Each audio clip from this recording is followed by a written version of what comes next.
Hi guys, இன்றைக்கி ஒரு சூப்பரான டயட் ரெசிபி, அதுவும் ஓட்ஸை வச்சு செம்ம டேஸ்டியான ஒரு ரெசிபி பார்த்துடலாம். இது செய்கிறது ரொம்பவே ஈஸியும் கூட.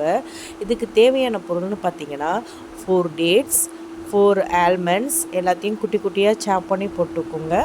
அதுக்கப்புறம் 4 ரைசின்ஸ், அதாவது கருப்பு திராட்சை, அதையுமே ஒரு 10 to 20 சேர்த்துக்கோங்க. எல்லாமே உங்களுக்கு ஹேர் க்ரோத்துக்கும் சரி, ஸ்கின்க்கும் சரி ரொம்பவே நல்லது. முக்கியமான விஷயம் என்னென்னா, நீங்கள் காலையில் சாப்பிட்றீங்கன்னா நைட் ஊற வச்சுக்கணும், சோக் பண்ணிக்கணும். இப்போ நான் மத்தியானம் 1 மீல் டயட்டுன்றதுனால நான் மத்தியானம் சாப்பிட்றதுனால நான் காலையில் சோக் பண்ணி வச்சுப்பேன்.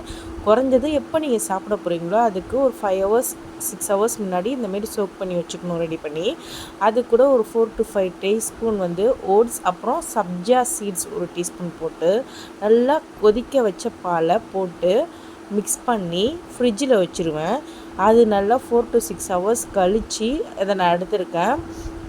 அதுக்கப்புறம் சன்ஃப்ளவர் சீட்ஸும் பம்கின் சீட்ஸும் ரெண்டுத்தையும் போட்டு நல்லா இடிச்சிட்டு, அது அப்படியே பவுட்ரிஷாக வந்துடும், அப்படியே கிறிஸ்பியாக இருக்கும், நல்லாயிருக்கும்.